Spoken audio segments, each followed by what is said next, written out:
for an update of the preparations for the governorship election in Awka, the state capital, and environs. We are now being joined by Arise Correspondent Ovieteme George. Thank you, Hawa and Aaron. I'm here. I'm here at the Dora Akunyili Women Development Center in Awka, where a few minutes ago the debate, actually the debate took place here a few days ago, but a few minutes ago the candidates of the political parties signed a peace accord. And I'm standing right here now to give you details. Yes, it's quite true that candidates of the political parties are trying to wind up their campaigns because 12 midnight, no more would be featured, no one will be entertained because it is part of the rules of engagement. If you're aware, a few days ago, a political party had to call off its campaigns. And when we asked questions, a chieftain of that political party told us that it was cancelled due to security concerns in Anambra State. And so we are watching.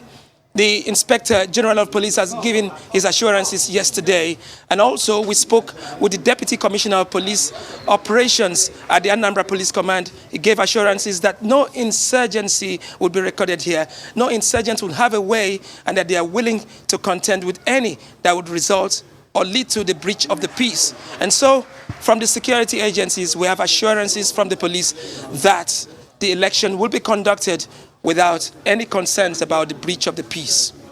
All right, what about the seize-at-home order by the proscribed IPOB group? Talk to us about that. What are the feelings you get?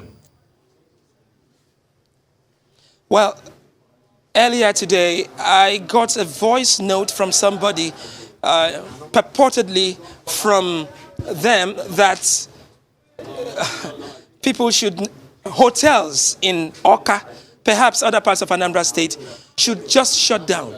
Now, that was quite disturbing.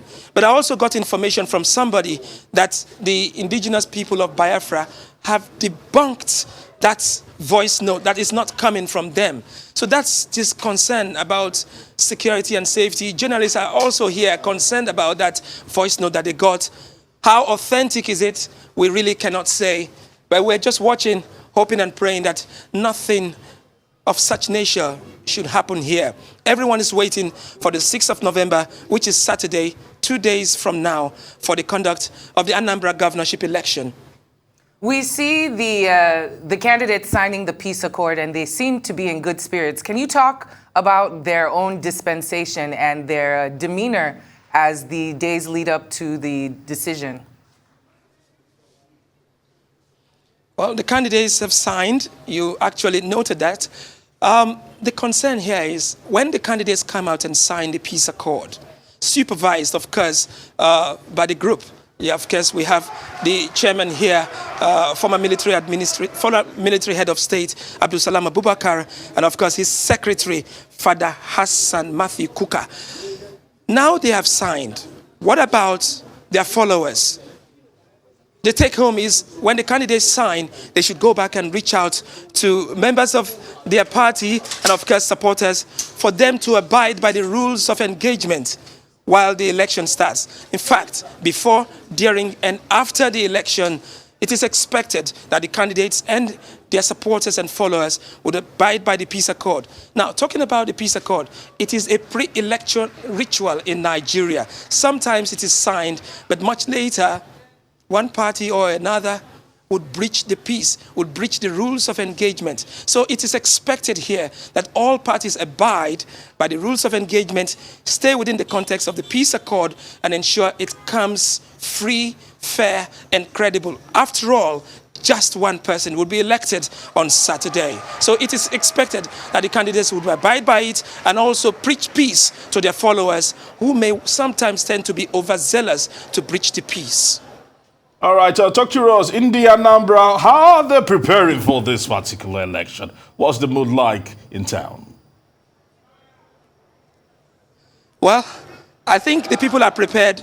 I think the people are willing to participate. But yet again, there are concerns about security here. And that may lead to voter apathy. But the INEC, the Independent National Electoral Commission, has been doing something about that, trying to give the people some form of confidence to go out there and exercise their franchise. After all, the governor would be theirs, not to any other state. So Ndi Anambra is encouraged to come out in their numbers. Now, some civil society organizations also have been meeting, and there's a lot of sensitization on radio and also on television, assuring the people to come out that their security is guaranteed. Ovieteme George, thank you so much for that. I want to know about the presence I would like of to add something. Okay, go ahead, please. I would like to add something here. You can see behind me men and officers of the Nigeria Civil Defense Corps. Inside, their Commandant General has arrived Awka, Anambra State, and is briefing them about how they would work on that day, and they would be deployed to the various local government areas, 21. Now that's 3 senatorial districts, 21 local government areas, and of course, a lot of things to do there. So the briefing is going on. I was hoping I could get him to talk to us here, but it appears he's still engrossed in the business of charging his men to keep the peace on that day. And that's exactly what I was going to ask you. I saw those men in uniform behind you with their ammunition. And I was wondering if you could give us, if you did know this information, a guesstimate of exactly how many security forces are on ground in Anambra State to make sure that everything goes well. I really cannot count. In the streets of Awka, the state capital, the security presence is heavy. Military driving and stationed in strategic locations of the city, I really cannot say. But for the police, more numbers have been added. I think it's about 50-something thousand men would be on duty. They were deployed about 2-3 days ago, and the civil defense will be doing the same here. As the Commandant General finishes briefing his men, they would also be deployed to the 21 local government areas of Anambra in preparation for the election on Saturday. All right, I want to say many thanks to you, Ovieteme George, our Rise correspondent, who is live in Awka, Anambra State, as a build-up to the elections on Saturday.